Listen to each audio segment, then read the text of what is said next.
अस्सलाम वालेकुम दोस्तों। अॼु जो मुंहिंजो व्लॉग जी आहे त मुंहिंजो दोस्त हिकिड़ो इस्लामाबाद खां आयल हुयो ऐं मूंखे बार बार कॉल पियो करे त अचु मूं ॾे ऐं मां तयारु व्यारु थी करे घरां निकिरी वियुमि उतां कॾां ऐं इंतज़ारु कयुमि पंहिंजे दोस्त लतीफ़ ॾे, जंहिंखे मां पहिरियों ई फ़ोन करे चुको हुउमि। मां इंतज़ारु कंदो रहियुमि ऐं लतीफ़ अञा न आयो।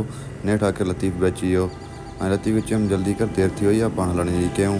नेठि लतीफ़ कई मोटरसाइकिल स्टार्ट ऐं असीं पंहिंजी मोटरसाइकिल ते थियासीं रवाना। हीअ असांजो ताक़ जो लुक ऐं हीअ असांजा भॻल रोड रस्ता जंहिंमें पथर पिया आहिनि ऐं हितां जा मैंने बिल्कुलु पीपल्स पार्टी जा ई आहिनि, पर रोड रस्ता असांजा न आहिनि ठहिया अॼु तक। छॾियो हिन ॻाल्हि खे, पंहिंजे व्लॉग खे अॻिते वधायूं था ऐं पंहिंजी मंज़िल ॾांहुं रवाना थियूं था। नेठि अची वियासीं हिकिड़े सुठे रोड ते ऐं जेको रोड वञी रहियो हुयो मोरे शहर ॾे। ऐं मोरे शहर में मुंहिंजो कहिड़ो ख़ासि दोस्त रहे थो, तक़रीबन संगत मां इलाही सुञाणे थी त मां केॾे वञा पियो। हीउ उते कुंडड़ो शायदि मनाड़ो चौधरी जे नाले सां हिकिड़ो शहर हुयो, पर तमामु ख़ूबसूरत ऐं लाइटिंग वग़ैरह तमामु बहितरीनु थियल हुई। हीउ मनाड़े हिकिड़ो रेस्टोरेंट हुयो, मतिलबु होटल टाइप ढाबा टाइप, पर बहितरीनु रौनक लॻी पई। हीउ सुनहरी में हिकिड़ो होटल हुयो ऐं पंप हुयो, पर लाइटिंग वग़ैरह तमामु बहितरीनु थियल हुई, निज़ाम बहितरीनु हुयो ऐं रश जाम लॻल हुई। ऐं रोड ते रश घटि हुई, बाक़ी होटल वग़ैरह ते रश जाम हुई। हीउ मोरे शहर में दाख़िलु थियासीं त रोड रस्ता सफ़ा बेकार, वाट वाट ते पाणी, रस्ता भॻल, हर शइ में ख़राबु लॻो पियो हुयो। मां चयो इहे कहिड़े शहर में असां अची विया ऐं मां एतिरो एक्सेप्ट न पियो कयां मोरो एतिरो ख़राबु हूंदो। हालांकि हितां जो वज़ीर दाख़िला, सिंध जो वज़ीर दाख़िला हिन शहर मां चूंडिजी आयो आहे, पर हालात तमामु घणा ख़राबु हुई। ऐं ॿियो मां हिते ॾिठो त रेड़ियूं विच रोड ते बीठियूं आहिनि, जेके शहर जो माहौल ॾाढो डिस्टर्ब पियो कनि ऐं ट्रैफ़िक खे ॾाढो ख़राबु पियो कनि।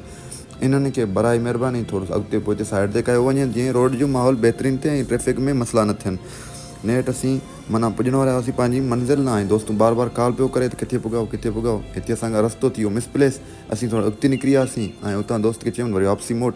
ऐं नेठि अची वियो अल अमीन रेस्टोरेंट एंड गेस्ट हाउस। इहो हुयो असांजे दोस्त हमज़ा अराइन जो रेस्टोरेंट ऐं गेस्ट हाउस। असीं वियासीं हमज़ा ॾांहुं, बहितरीनु लोकेशन ते आहे ऐं बहितरीनु क्वालिटी में खाधे में ऐं फैमिली पार्क वग़ैरह, गेस्ट हाउस रूम वग़ैरह बहितरीनु। हीउ हुयो हमज़ा मुंहिंजो दोस्त जेको अची चुको आहे, मूंसां वेलकम कई। ऐं हीउ मथियों लुक आहे अल अमीन जो, ॾिसो केतिरो बहितरीनु आहे। ऐं असीं वेठासीं पंहिंजे हिकिड़े अलॻि सां रूम में ऐं कचेरी वग़ैरह कंदा रहियासीं ऐं हमज़ा मां ख़ूब मज़ा वरितासीं, के पुराणी यूनिवर्सिटी जूं ॻाल्हियूं यादि कयोसीं। ऐं नेठि असां वटि अची वियो मेन्यू कार्ड में एतिरा आइटम लिखियलु हुआ त असांजी सम्झ खां ॻाल्हि हुई खणी ॿाहिरि। पोइ हमज़ा खे चयुमि जेको तोखे दिलि चयो उहो घुरा। ऐं नेठि नंगर अची चुको, असीं कयोसीं ख़ूब सारो नंगर ड्रॉ ते। पोइ वेठासीं कचेरी कईसीं, चांहि वांहि पीतीसीं ऐं हमज़ा खे चयो हाणे असांखे इजाज़त ॾे, असीं वञूं था पंहिंजो वापसी पंहिंजे शहर। ऐं ईअं असीं निकिरी वियासीं पंहिंजे शहर ॾांहुं वापसी। सो दोस्तो, तव्हांखे व्लॉग पसंदि अचे त लाइक कजो, महिरबानी।